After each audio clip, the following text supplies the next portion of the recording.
Hello बच्चों, welcome to के science academy. बच्चों, आज हम लोग डिस्कस करने वाले हैं इस इलेक्ट्रोकेमिस्ट्री चैप्टर जो है आपका, उसका सबसे लास्ट पार्ट। इसके बाद अगर बच्चों आप लोग अगर कमेंट आया तो फिर मैं एक्सरसाइज की क्वेश्चन भी डिस्कस करने के लिए एक अलग से वीडियो बना दूंगा। अदरवाइज ये हमारा लास्ट पार्ट है इस चैप्टर का। ठीक है बच्चों, तो इसमें हम लोग बच्चों जो डिस्कस करेंगे, जो रिमेनिंग टॉपिक है, एक तो आपका इलेक्ट्रोलिटिक सेल्स एंड इलेक्ट्रोलिसिस, इसके अलावा है बेटा प्राइमरी सेल, सेकेंडरी सेल, और उसके अलावा कोरोजन लास्ट टॉपिक है। ठीक है बच्चों, तो बच्चों जो बच्चे नए हो इस चैनल को सब्सक्राइब कर लो और हम लोग वीडियो शुरू करते हैं। देखो बच्चों, क्या होता है कि जब भी हम लोग इलेक्ट्रोलिसिस करते हैं तो क्या होता है कि जो इलेक्ट्रोलाइट्स को अगर वाटर में डालते हैं तो अपने आयंस में अलग अलग हो जाता है। ठीक है, और आयंस में अलग होने के बाद अगर आप उसमें फर्दर चार्ज सप्लाई करते हो, ठीक है, तो जैसे आपको पता है कि एनोड जो है डिसॉल्व होने लगता है और कैथोड पे कोई भी सब्सटेंस डिपॉजिट हो जाता है। ठीक है, तो कितना अमाउंट डिपॉजिट होगा या कितना अमाउंट एनोड का डिसॉल्व होगा, ये सब जो है बच्चों फैराडे लॉ से कवर होता है। ठीक है, तो इसमें हम लोग सबसे पहले चलेंगे बच्चों Faraday's first law. Faraday's first law ये क्या कहता है बच्चों कि during electrolysis mass of any electrode dissolve और deposited is directly proportional to charge supplied through solution. यानी कि during electrolysis mass of any electrode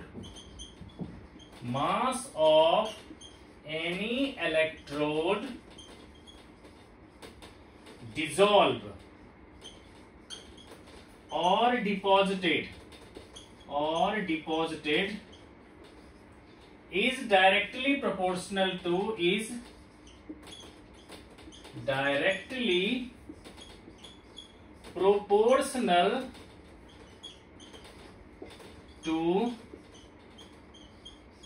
charge supplied through solution. Charge supplied through solution. देखो जब इसको हम क्या लिख सकते हैं, m is directly proportional to q। ठीक है, जहां पर m क्या है, मास ऑफ इलेक्ट्रोड डिसॉल्व और डिपॉजिटेड, q क्या है, चार्ज सप्लाई। तो प्रोपोर्शनलिटी साइन हटाएंगे तो लिखेंगे ZQ। ठीक है बच्चों, जहां m क्या बोला था मैंने, मास ऑफ इलेक्ट्रोड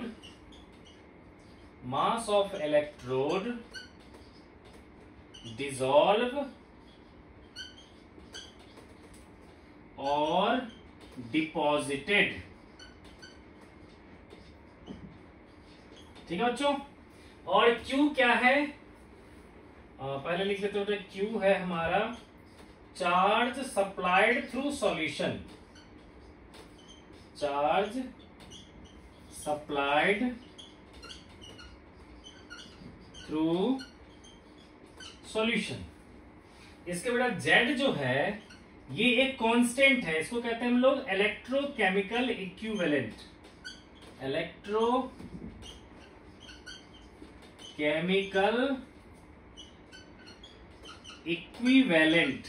बच्चों इसकी वैल्यू अगर पूछेगा तो आपको दे रखा होगा, अदरवाइज कुछ इस तरह से डाटा देगा जिससे कि ये कैंसिल आउट हो जाए।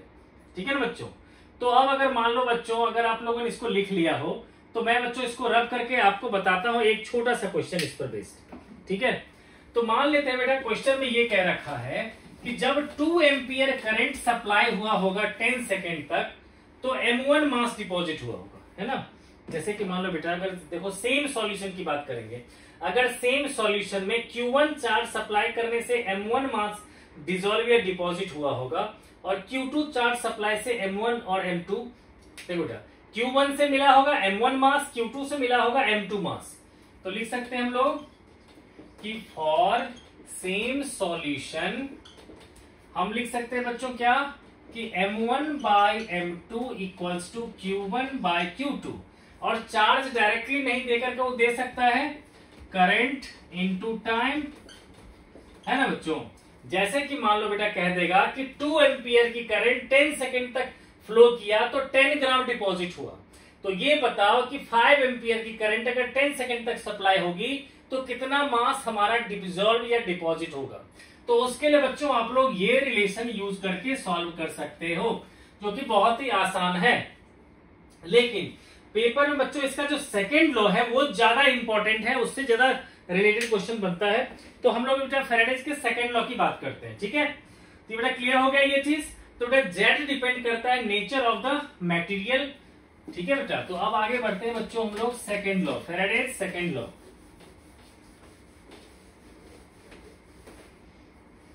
देखो बेटा ये तो बहुत ही आसान है हमारा फैराडेज सेकेंड लॉ।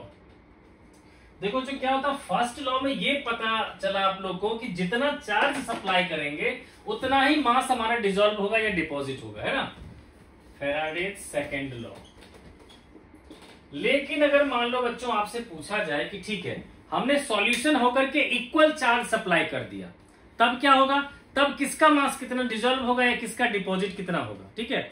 तो इसी चीज को बच्चों बताता है ये कौन, हमारा सेकेंड लॉ, ठीक है बच्चों। तो सेकेंड लॉ क्या कहता है हमारा कि if equal charge is supplying through different solutions then amount of any electrode dissolve or deposited is directly proportional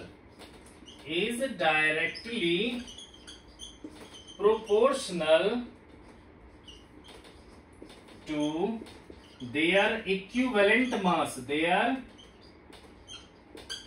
equivalent mass।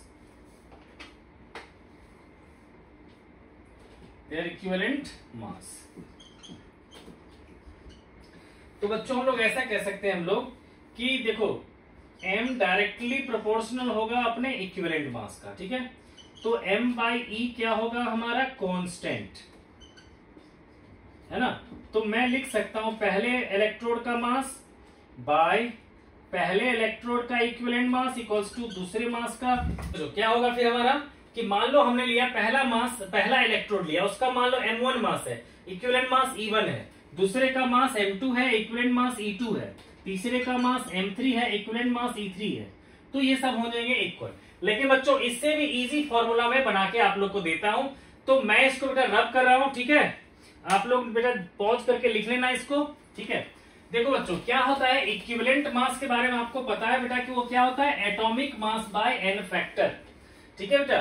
तो इसी रिलेशन को मैं देखो इक्विवेलेंट मास होता है किसी भी एलिमेंट का atomic mass by n factor, या मान low molar mass by n factor, ऐसे होता है, ठीक है।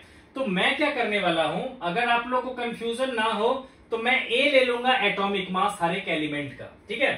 तो बच्चे ये रिलेशन क्या बन जाएगा हमारा m1, देखो बच्चों क्या होगा a1 bye n1 equals to क्या होगा m2 bye a2 bye n2, है ना, atomic mass by n factor equals to क्या होगा m3 bye a3 bye n3, है ना। तो इसको क्या करूंगा ऊपर ले जाऊंगा, तो क्या बन जाएगा m1 n1 by a1 equals to m2 n2 by a2 equals to क्या होगा m3 n3 बाय a3, है ना बच्चों। तो ये सब क्या होगा बच्चों, देखो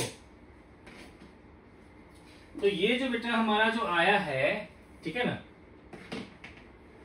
स्मॉल m1 आ गया बेटा किसी भी, जैसे कि स्मॉल m1 हो गया हमारा मास ऑफ फर्स्ट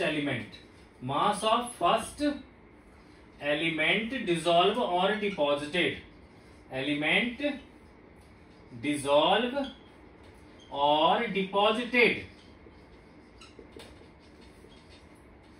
n1 हो गया उसका n factor of first element,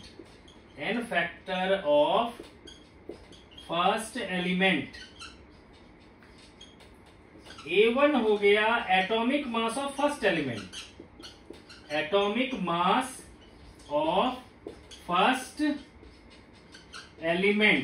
है ना बच्चे। तो जो मैंने फर्स्ट एलिमेंट के लिए लिया है वही सारा का सारा सेकंड के लिए भी होगा, है ना बच्चे। तो m2 क्या होगा सेकंड एलिमेंट का मास, ठीक है ना बच्चे। तो देखो बच्चे ये रिलेशन आ गया हमारा एक, ठीक है। तो इस पर भी बेटा क्वेश्चन करेंगे, लेकिन इसको हम और थोड़ा सा इलेबरेट कर लेते हैं, ठीक है। तो बेटा एक तो रिलेशन ये लिख लो, जैसे कि बेटा पहले एलिमेंट का मास पहले एलिमेंट का n फैक्टर, जैसे कि एग्जांपल देता हूं मैं, CuSO4 दे रखा है और AgNO3 दे रखा है ना बच्चों। तो इसमें से कहेगा कि कॉपर का कितना मास डिसॉल्व या डिपॉजिट होगा और सिल्वर का कितना होगा। ठीक है, तो हम एटॉमिक मास किसका लेंगे, कॉपर का, है ना। तो इसका एन फैक्टर क्या होगा कॉपर का, 2। वैसे मैं अभी एग्जांपल लेके बताने वाला हूं मैं, ठीक है बच्चों। तो इसको बेटा हम लोग आगे करते हैं, इसको थोड़ा सा और इलेबरेट कर लेते हैं। देखो बच्चों, जो हमारा नंबर ऑफ इक्विवेलेंट है उसको हम लोग चाहें तो हम लोग चार्ज के टर्म्स में भी हम लोग उसको लिख सकते हैं। ठीक है बच्चों,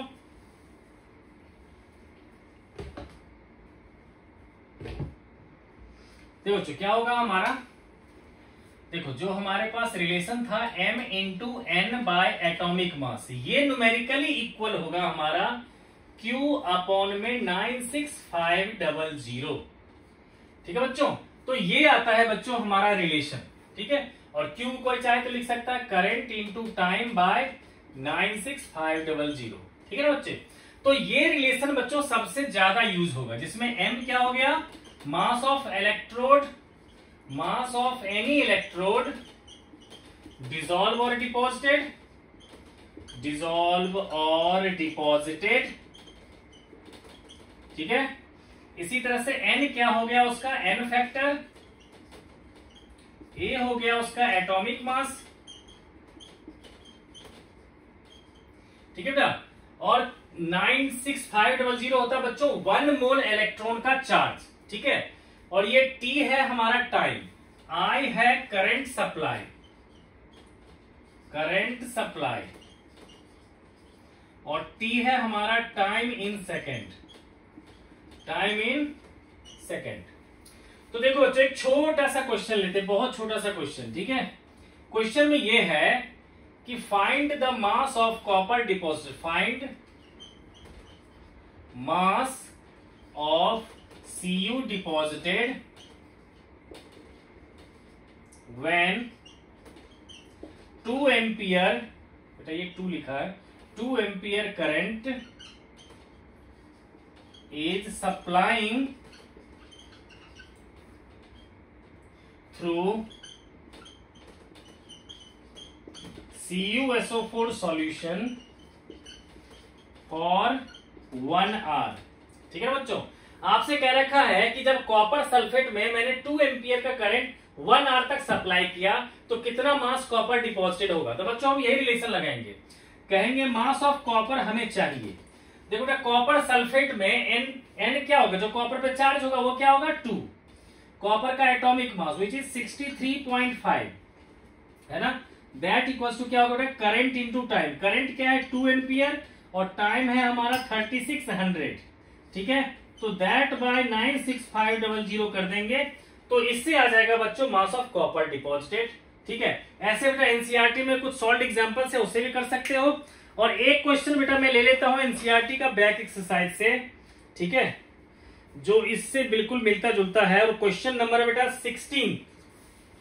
ठीक है, तो बेटा जिसके पास ओल्ड बुक्स होगा एनसीईआरटी का 3.16 क्वेश्चन नंबर, और जिसके बेटा न्यू बुक होगा उसके पास 2.16 ये क्वेश्चन नंबर। ठीक है, तो इस क्वेश्चन को बेटा फटाफट डिस्कस करते हैं।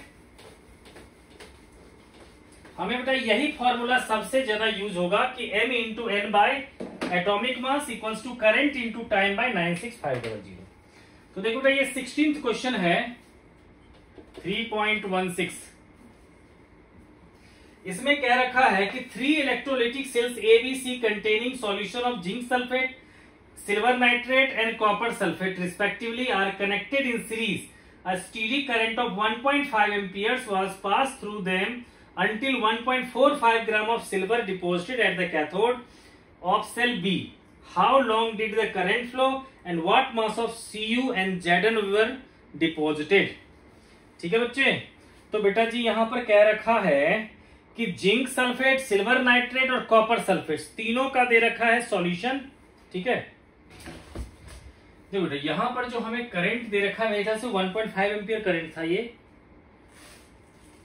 हाँ देखो बेटा ये है हमें मास ऑफ सिल्वर जो डिपॉजिटेड है वो है हमारा 1.45 ग्राम, और मास ऑफ कॉपर हमसे पूछ रहा है, मास ऑफ Zn हमसे पूछ रहा है, जबकि करंट कितना दिया है 1.5 एम्पियर, और हमसे ये टाइम भी पूछ रहा है कि कितने देर तक करंट ये सप्लाई हुआ होगा।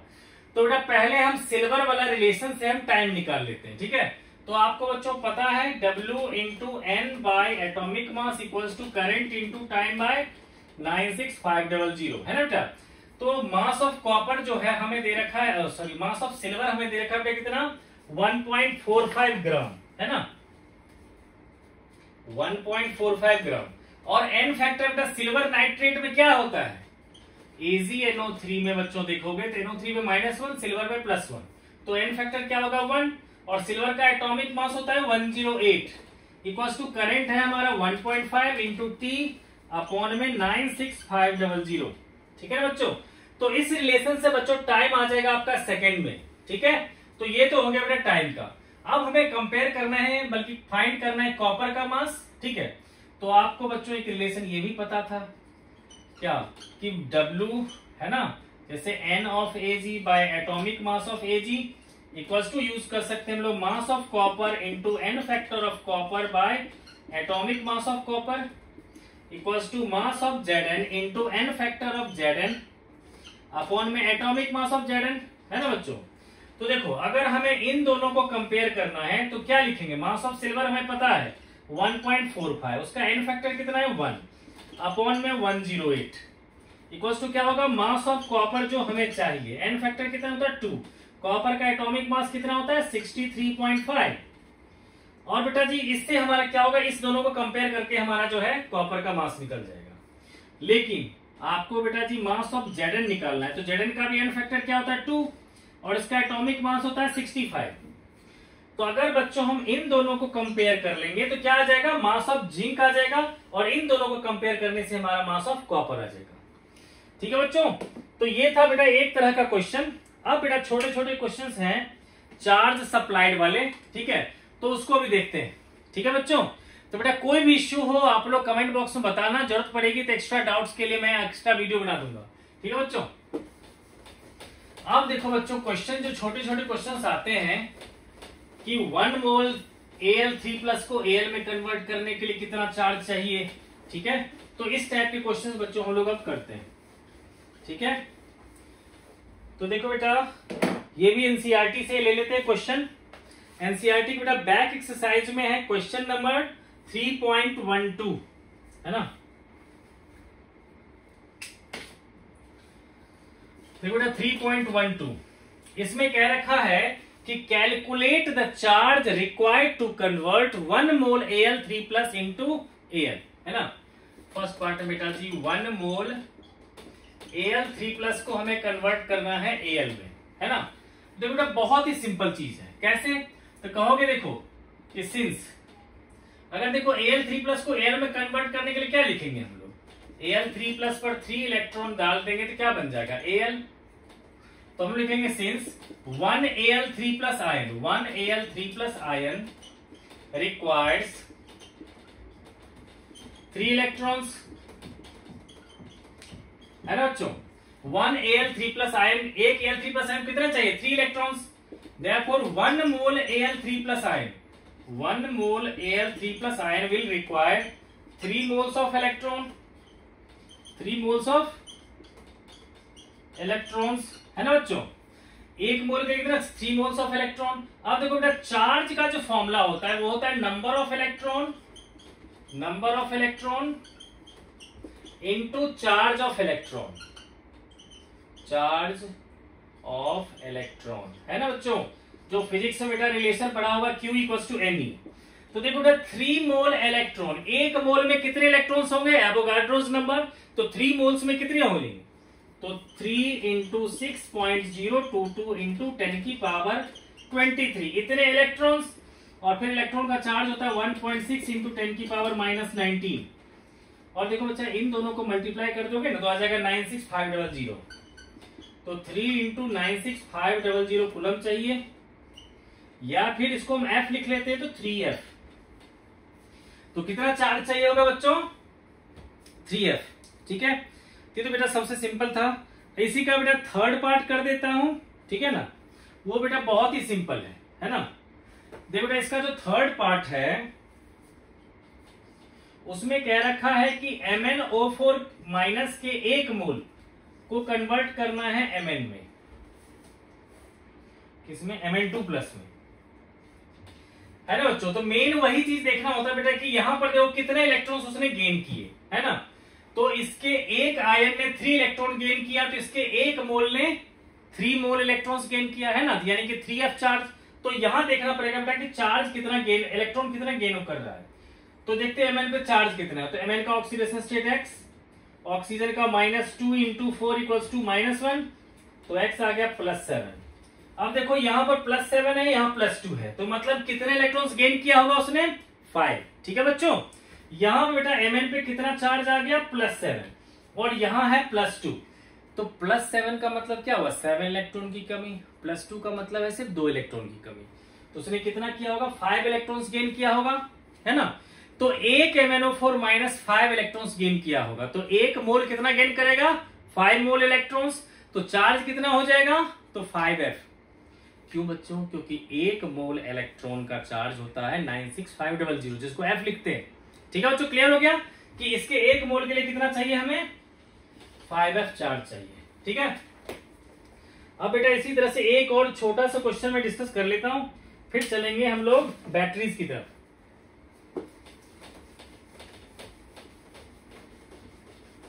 देखो बच्चों, इसमें क्या है कि अगला क्वेश्चन दे रखा हमें, जिसमें कैल्शियम का मास दे रखा है। इसमें बेटा जो क्वेश्चन नंबर है, ये देखो क्वेश्चन है 13 का फर्स्ट पार्ट। देखो बेटा 3.13 का फर्स्ट पार्ट, इसमें कह रखा है 20 ग्राम Ca फ्रॉम CaCl2, कि CaCl2 से 20 ग्राम कैल्शियम लाने के लिए हमें कितना चार्ज, कितना मोल्स, मतलब कितना चार्ज की जरूरत पड़ेगी हमें। ठीक है, तो देखो बच्चे, सबसे पहले क्या करेंगे, नंबर ऑफ मोल्स निकाल लेंगे। तो number of moles of Ca क्या होगा, given mass which is 20 by इसका एटॉमिक मास विच इज 40, यानी कि 0.5 मोल। अब देखो CaCl2 में Ca पे कितना चार्ज होता है, 2+। तो हम लोग कह सकते हैं कि एक Ca2+ आयन ने जब 2 इलेक्ट्रॉन गेन कर लिया तो बन गया ये कैल्शियम, है ना। तो बेटा एक Ca2+ आयन ने 2 इलेक्ट्रॉन गेन किया तो क्या बना, कैल्शियम। ठीक है, तो अब देखो इसका 1 मोल कितना बनाएगा, है ना। तो इसलिए कहूंगा मैं कि 1 मोल Ca2+ रिक्वायर्स 2f चार्ज, है ना बच्चों। क्योंकि बेटा एक आयन को 2 इलेक्ट्रॉन चाहिए, तो 1 मोल को 2 मोल इलेक्ट्रॉन और 1 मोल इलेक्ट्रॉन का चार्ज f, इसलिए क्या होगा, 1 मोल को चाहिए 2f, लेकिन हमारे पास है कितना मोल, 0.5 मोल, इसलिए 0.5 मोल के लिए कितना हो जाएगा, तो 2 × 0.5, है ना, यानी कि 1f, है ना बच्चे, 1f यानी कि 96500 कूलम, इतना चार्ज की जरूरत पड़ेगी। ठीक है बच्चों, तो अब बेटा जी हमारा जो अब चल रहा है बेटा, नेक्स्ट टॉपिक है हमारा बैटरीज।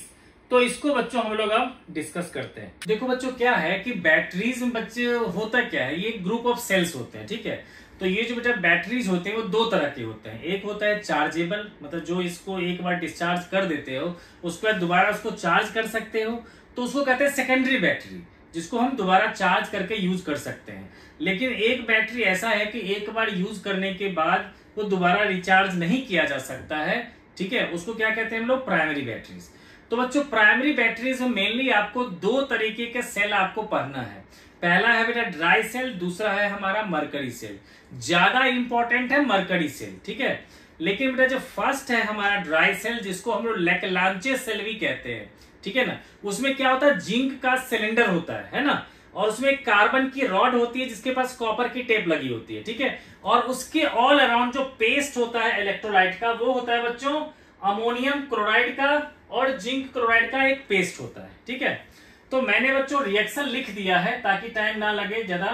तो एनोड पे बेटा जैसे बुक में दे रखा है रिएक्शन कि जिंक जो है ऑक्सीडाइज होकर Zn2+ देगा और इलेक्ट्रॉन लूज करेगा, और यहां पर जो कैथोड पे MnO के प्रेजेंस में जो अमोनियम क्लोराइड का जो अमोनियम आयन था वो इलेक्ट्रॉन गेन करता है और NH3 गैस वहां से रिलीज कर देता है। ठीक है, तो वहां पर बच्चों एक पॉइंट जैसा बना होता होल, जिससे कि अमोनिया गैस रिलीज होती रहती है। ये था ड्राई सेल में, जिसको लैग्रांजे सेल भी कहते हैं, और ये वोल्टेज देता है ये 1.5। जो आपके रिमोट सब में जो बैटरी लगी रहती है ना, जो टीवी की रिमोट में रहती है बैटरी, वो यही होती है हमारे लिए क्लांचे सेल या फिर ड्राई सेल। अब दूसरा है बेटा जो काफी इंपॉर्टेंट है, ये है मरकरी सेल। ठीक है, ये जो है पुरानी जो घड़ियां होती है ना, जिसमें कि घड़ी की लाइफ बहुत लंबी होती है, ऐसी वाली घड़ी जो होती है, ऐसी वाली घड़ी की बैटरी होती है, या फिर जो कार के रिमोट में जो यूज होता है बैटरी, है ना, तो यानी कि battery used in wrist watch या फिर the remote of the car, है ना, वो होता है बच्चों हमारा मरकरी सेल। उसको बटन सेल भी कहते हैं क्योंकि बटन जैसे काफी छोटा होता है। ठीक है, लेकिन बच्चों क्या होता है, इसके लिए इंपॉर्टेंट ये है कि इसकी लाइफ काफी लॉन्गर होती है। मतलब ये सोच लो कि 5 इयर्स 10 इयर्स कॉमन बात है इसके लिए। ठीक है, तो एक बैटरी की लाइफ लगभग जो है 5 इयर्स 10 इयर्स तक होता है। ठीक है, तो ये भी पूछा जाता है आपसे एग्जाम में कि why the mercury cell has longer life. ठीक है, पहला चीज तो ये पूछा जाता है। दूसरा पूछा जाता है write the name of electrolytes used in mercury cell. ठीक है बच्चों, तो यहां बच्चों इलेक्ट्रोलाइट्स के नेम में मैंने लिखवा दिया है ZnO एंड KOH, है ना। इलेक्ट्रोलाइट के नेम में क्या होगा ZnO एंड KOH, है ना। और देखो इसमें जब पूछा जाएगा आपसे कि why the mercury cell has longer life, तो आप लोग बेटा क्या कह सकते हो। ठीक है, यहां से द ओवरऑल रिएक्शन बेटा क्या है ये, है ना। फिर कह सकते हो the overall reaction does not contain any ions concentration term which may changes with time.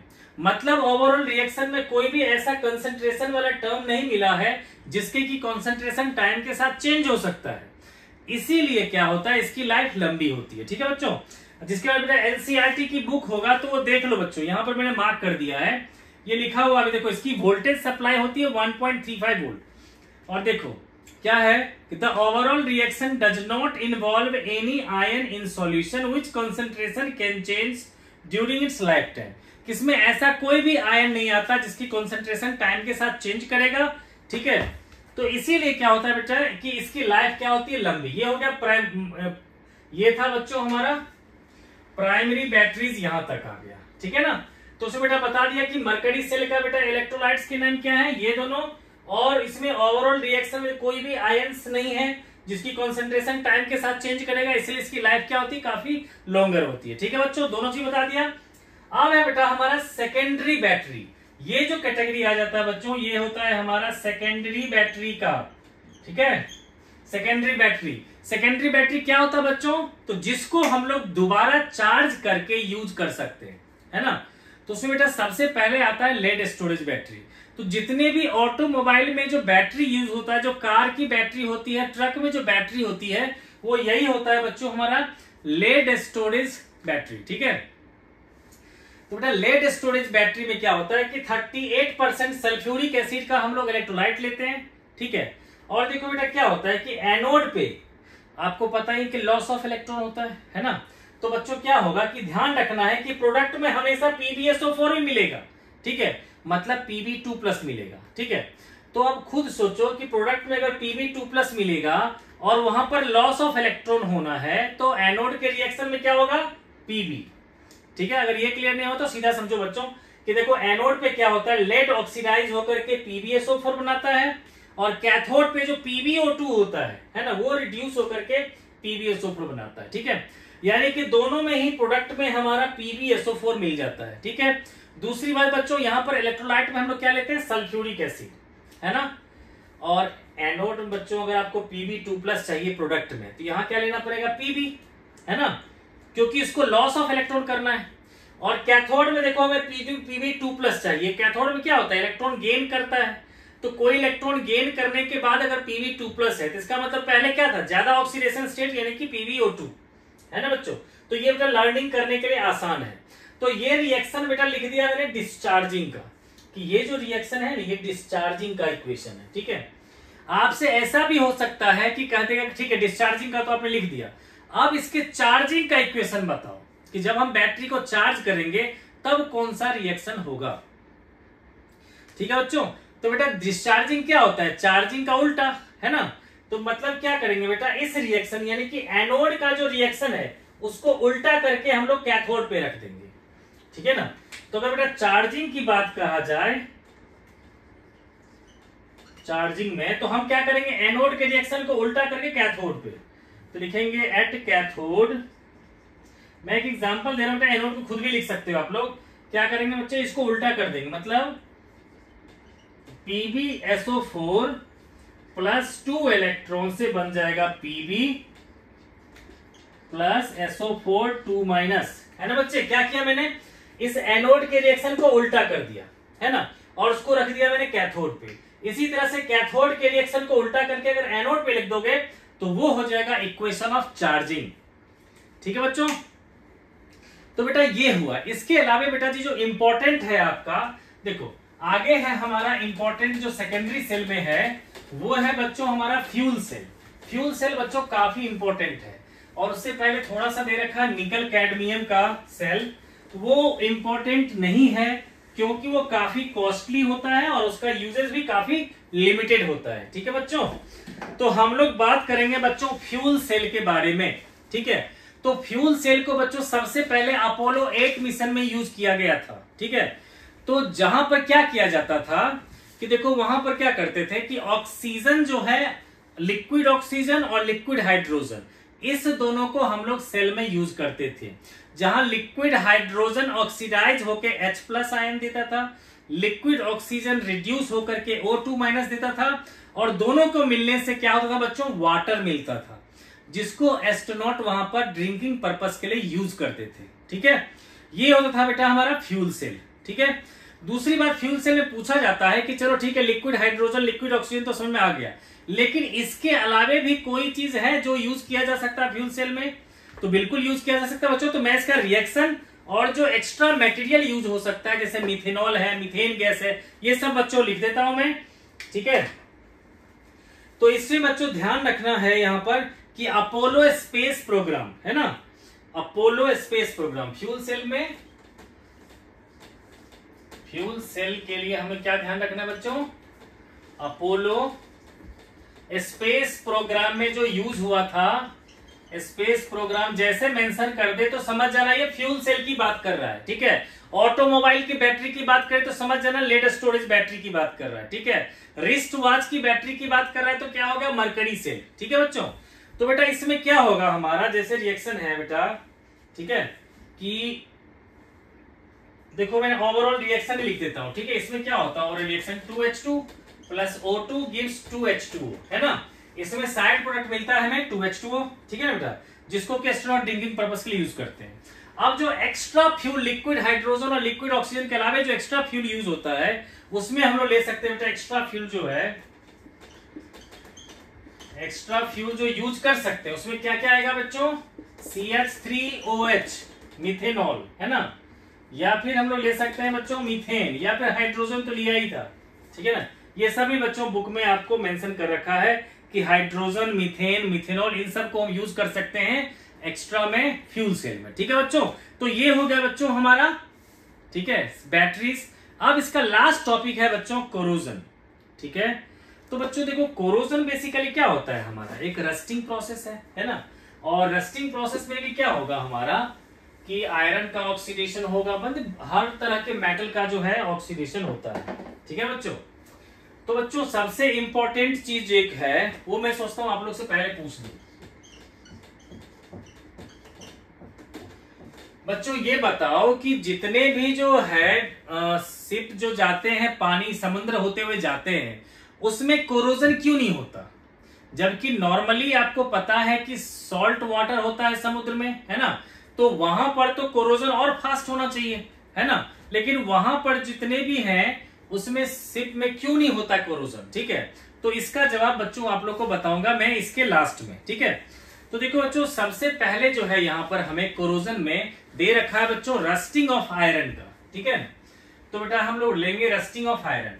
तो रस्टिंग ऑफ आयरन में क्या होता है बच्चों, देखो कि हमारा जो है रस्टिंग ऑफ आयरन, ये भी क्या है हमारा एक कोरोजन रिएक्शन। यहां भी क्या होता है, ऑक्सीडेशन रिडक्शन रिएक्शन होता है।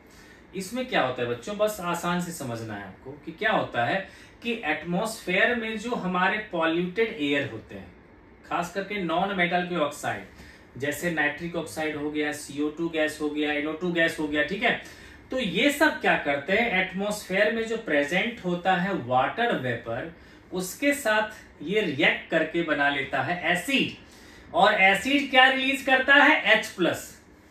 ठीक है बच्चों, क्लियर हो गया। तो होता क्या है बच्चों कि जैसे कि मान लो ये है हमारा मेटल, तो यहां पर हमारा आयरन जो है Fe, ये ऑक्सीडाइज होकर के बनाता है Fe2+ और 2 इलेक्ट्रॉन को लूज करता है, और ये इलेक्ट्रॉन इस मेटल होते हुए यहां आता है, और यहां एटमॉस्फेयर में जो ऑक्सीजन था, है ना, ये क्या करता है, इस 2 इलेक्ट्रॉन को गेन कर लेता है, यानी कि O2 जो है वो 2 इलेक्ट्रॉन को गेन कर लेगा। तो क्या बन जाएगा, O2 नेगेटिव, है ना बच्चे। तो ये बन गया हमारा O2 नेगेटिव। अब मैंने क्या कहा था बच्चों कि एटमॉस्फेयर में जो एसिड प्रेजेंट होता है ना, वो क्या देता है, अपना H+। ठीक है, तो ये जो है हमारा 2H+, जब O2- से रिएक्ट करता है तो बनाता है वाटर। ठीक है, और इससे क्या होता है कि फिर से और ज्यादा, मतलब एक बार अगर कोरोजन स्टार्ट हो गया तो क्या होगा, लगातार वो चलता चला जाता है। ठीक है, क्योंकि हर एक रिएक्शन के बाद थोड़ा सा वाटर निकलेगा, जो वाटर एटमॉस्फेयर के जो एसिडिक गैस है NO2, CO2 इस सब के साथ रिएक्ट करने के बाद वो फिर से H+ देगा और फिर से वो वाटर बनाएगा, और इस तरह से प्रोसेस कंटिन्यूअसली चलता रहता है। ठीक है बच्चों, तो इसको इंपॉर्टेंट इसमें कोरोजन में क्या आएगा बच्चों, ठीक है, हो सकता है कि ये भी पूछ दे कि एनोड पे रिएक्शन क्या होगा ये बताओ, कैथोड पे क्या रिएक्शन होगा ये बताओ। ठीक है ना बच्चों, तो ये तो हो गया बेटा जी एनोड का रिएक्शन, है ना। कैसा, ये देखो बेटा बुक में भी दे रखा है बच्चे कि एनोड पे आप लोग लिख सकते हो, रिएक्शन भी लिख देता हूं मैं, है ना, कि यहां पर दे रखा है बेटा कि 2Fe gives 2Fe2+ plus 2 electron. और कैथोड पे बच्चों क्या लिख सकते हैं इसमें हम लोग, कि आपको पता ही है कि ऑक्सीजन गेन करता है इलेक्ट्रॉन, तो यहां पर O2 के साथ साथ मैंने दे दिया है बेटा 4H+ जो एसिड ने दिया था, प्लस 4 इलेक्ट्रॉन। ठीक है, तो इससे बन जाएगा हमारा 2H2O लिक्विड, 2H2O लिक्विड, है ना बच्चों। तो ये एनोड और कैथोड की रिएक्शन है। ठीक है, ये होता है व्हाट इज कोरोजन, तो कह सकते हैं आप कि corrosion is an redox reaction where the metal get oxidised. ठीक है, तो हम लिख सकते हैं बेटा, एग्जांपल दे सकते हैं रस्टिंग ऑफ आयरन। ठीक है बच्चे, अब इसका बेटा सेकंड पार्ट जो पूछा जाता है इसमें कि हम लोग कोरोजन को कंट्रोल कैसे कर सकते हैं। ठीक है, तो बच्चों कोरोजन को मतलब क्या है कि जंग लगने को हम लोग कैसे रोक सकते हैं। ठीक है, तो नॉर्मली आप लोग से पूछा जाएगा तो आप लोग क्या कहोगे कि सर इसमें होता क्या है कि अगर हम किसी मेटल को अगर चाहते हैं कि जंग ना लगे तो उसको क्या करेंगे, हम लोग पेंट कर देंगे, है ना। तो ये भी एक मेथड है। ठीक है ना बच्चों, दूसरा मेथड है बच्चे कि ऐसा ही कोई ऑयल जो कि जिसमें कि वह मेटल रिएक्ट नहीं करता है, ऐसे किसी मेटल, ग्रीस, ऑयल इस सब को उसके ऊपर लगा देंगे। ये सब क्या बच्चों, टेम्पररी हो गया। ठीक है, इसके अलावा हम लोग क्या कर सकते हैं, जो ज्यादा रिएक्टिव मेटल है उसके मेटल ऑक्साइड से हम लोग क्या करेंगे, एक लेयर का पेंट कर देंगे, जैसे एल्यूमिनियम ऑक्साइड, जिंक ऑक्साइड, ये सब क्या करेगा कि एटमॉस्फेयर से रिएक्ट करके मेटल ऑक्साइड बना लेगा लेयर। ठीक है, जो क्या करेगा अंदर के मेटल को फिर एटमॉस्फेयर से दूर कर देगा। ठीक है, और सबसे लास्ट और सबसे इंपॉर्टेंट जो आप लोग से पूछा था मैंने कि कोई भी जो शिप जाता है एक कंट्री से दूसरे कंट्री थ्रू सी जाता है, जहां पर ढेर सारा सॉल्ट वाटर होता है। ठीक है, तो उसमें उस शिप के जो मटेरियल होते हैं वो ज्यादातर बने होते हैं लोहे के बने होते हैं, तो उसमें क्यों नहीं लगता जंग। ठीक है, तो यहां पर बच्चों क्या किया जाता है, एक सैक्रिफिशियल मेटल को यूज किया जाता है। तो ये सैक्रिफिशियल मेटल क्या हुआ बच्चों, तो देखो बच्चों क्या होता है तो ये रिडॉक्स रिएक्शन ही है ना। और आपको पता है कि जो ज्यादा रिएक्टिव मेटल होते हैं, या फिर उसको कह लो कि जिस मेटल का रिडक्शन पोटेंशियल कम होता है, ठीक है, ऑक्सीडेशन पहले उसी का होता है। ठीक है, तो अगर मान लो सिर्फ जो कि मेटल जो है आयरन का बना हुआ है, उसके साथ मैंने क्या कर दिया, एक जिंक की प्लेट लगा दी। ठीक है ना, तो क्या होगा कि जैसे वहां करंट सप्लाई होगा, ठीक है, उस करंट को देखना है कि सबसे कम रिडक्शन पोटेंशियल वाला कौन सा मेटल है। तो वो सोच रहा था कि आयरन होगा सबसे कम, तो हम आयरन को ऑक्सीडाइज करेंगे, लेकिन उसने देखा कि वहां पर जिंक की प्लेट भी अवेलेबल है, तो फिर क्या करेगा, जिंक ज्यादा रिएक्टिव है आयरन से, या यूं कह लो जिंक का रिडक्शन पोटेंशियल जो है आयरन से कम है, इसलिए पहले ऑक्सीडेशन किसका होगा, जिंक का। तो इस तरह से वो करंट क्या करता है, जिंक की प्लेट को ऑक्सीडाइज कर देता है और आयरन की प्लेट को कुछ भी नहीं करता। सोचता है एक बार जिंक की प्लेट खत्म हो जाए उसके बाद आयरन को ऑक्सीडाइज करेंगे। तो फिर नेक्स्ट ट्रिप में क्या करते हैं, देखते हैं जिंक की प्लेट खत्म हो गई तो उसको हटा के दूसरा लगा देते हैं।